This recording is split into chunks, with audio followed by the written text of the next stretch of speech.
Through the eyes of Rosa Luxemburg, capitalism was a problem within society which would more often than not result in barbarism. As we have consistently seen throughout the course of history, capitalist states or nations have displayed the continual tendency to expand their reaches into other undeveloped nations in order to take advantage of their resources and exploit the possible labor force that might already inhabitate that region. Luxemburg realized that in order for capital to continue to be accumulated through commodities being sold and profits being made, that the incorporation and therefore destruction of non-capitalist modes of production and living was inevitably going to occur. Explaining why colonialism occurs as mother countries look to extend their markets to other countries, which offers to soften the blow during potential economic slumps. So as capitalist development continued to forcibly incorporate and destroy non-capitalist modes of production, it would increasingly approach the absolute limit of its own existence, with no other non-capitalist areas to incorporate, which relating to colonialism describes why many parts of the world were carved up in the manner they were. Thus, as capitalism's forcibly exerted colonialism began to reach its absolute limit, the contradictions of capitalism would become exacerbated and violent, and the situations of the vast majority of workers and near workers would undoubtedly become desperate. This then forces capitalist development to transition from colonialism to imperialism. Imperialism, as Luxemburg defined, is the political expression of accumulation of capital in its competitive struggle for what remains of the non-capitalist environment. Through the implementation of imperialism, capitalism is able to gain the political control of non-capitalist areas, which is basically the last piece of the puzzle, since capitalists are already taking the resources and exploiting the people living in these regions for their own benefit. So by obtaining political control of non-capitalist areas, capitalism is just further entrenching itself into these non-capitalist modes of production and living so that they become dependent upon the very forces that are exploiting them. Which is why, as Luxemburg explains, militarism becomes increasingly vital to capitalism, since it serves as a means to both forcibly incorporate the other parts of the globe and maintain supremacy within the existing capitalist states, while remaining as itself an increasingly profitable province of accumulation. Meaning that capitalism thus utilizes militarism to help with the exploitation of people in non-capitalist areas, making sure that while these marginalized people become increasingly desperate, they do not turn violent against their oppressors. Capitalism's employment of militarism thus also helps maintain that its imperialist control over non-capitalist areas are kept intact until it has reached its absolute limit of existence in that region, usually by using any means necessary. So, if we think way back in time, before globalization, before capitalism, we see our world pristine, untouched, and abundant with resources. This is our world. But over time, we begin to expand our horizons, traveling across the globe and accumulating resources from different regions. Over time, we developed this practice, and further, we created a global capitalist system which moves capitalist goods, services, and ideas from one place to another.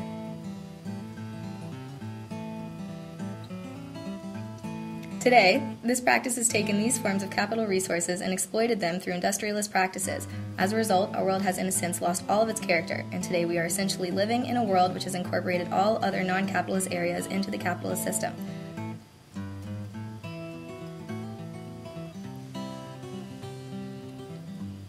If we continue down this path, the capitalist system will have nothing left to incorporate and nothing else to develop to, and we will be forced to witness an explosion of the system right in our face. Boom.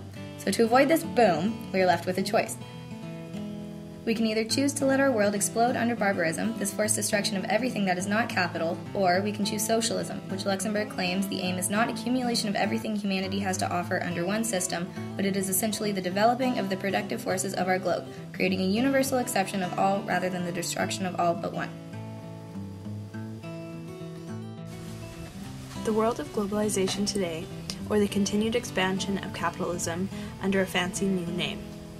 The very hungry capitalist caterpillar is never satisfied. As Luxemburg theorized, capitalism would continue to accumulate wealth and resources through the conversion of all other non-capitalist states, or in other words, the systematic exploitation and appropriation of resources, human beings, and their labor, using force when necessary. According to Luxemburg, this expansion of capitalism would eventually reach an absolute limit of its existence, when all other non-capitalist nations have been expropriated. This is what she called barbarism. Globalization today is the new barbaric face of the hungry caterpillar, as this notion embodies free trade policies, the privatization and exploitation of all remaining resources. The state of our world today alludes to Luxemburg's prediction. Our situation has become increasingly desperate. The destruction of our environment and ultimately humanity are paramount. Resulting food insecurity and famine plague entire continents. When the capitalist market crashed in 2008, it triggered a wave of reaction and protest. People were and are still starting to realize that capitalism and globalization only have one agenda, and that leads to barbarism. Capitalism will eventually cause its own demise. However, Luxemburg did offer us an alternative to the cannibalistic nature of capitalism, and that was socialism.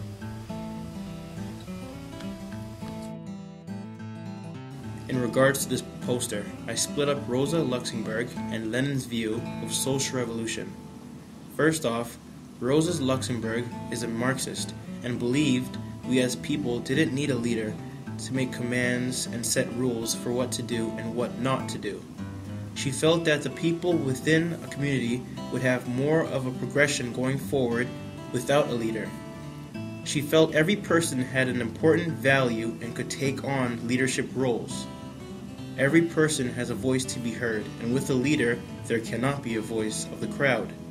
So, I drew up the image of a collective group of people with brainstorming clouds above their heads, representing ideas that all of them have to share. The question mark in the red represents the missing leader of the group. Finally, moving on to Lenin's side, he believed in order to move forward with anything, a leader must be present. It should start with some type of structure coming from the leader. The leader gives structure and keeps things in line. A leader is well respected and must have some type of charisma that his fellow followers respect and command to. Adding a visual to that explanation, I drew up a leader standing on a platform in front of his followers, giving commands. The two arrows in green that you see are pointing towards Lenin and Luxemburg's side of the poster, and they just explain the revolution.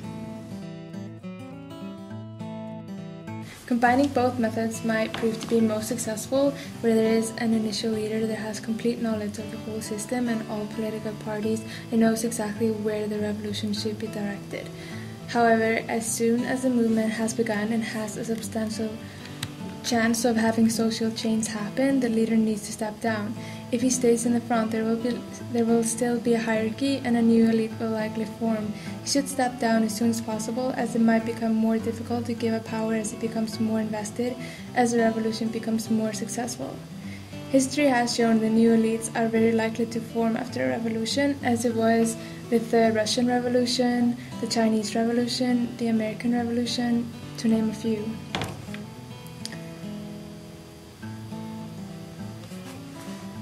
However, leaders for the combined type of revolution should be there as a symbol for the mass, such as Gandhi was for India and Che Guevara was for Cuba, and perhaps much more of the world, as his face has arguably become the face of revolution. We do therefore propose the leader is necessary in the beginning, but power needs to ultimately be with the people.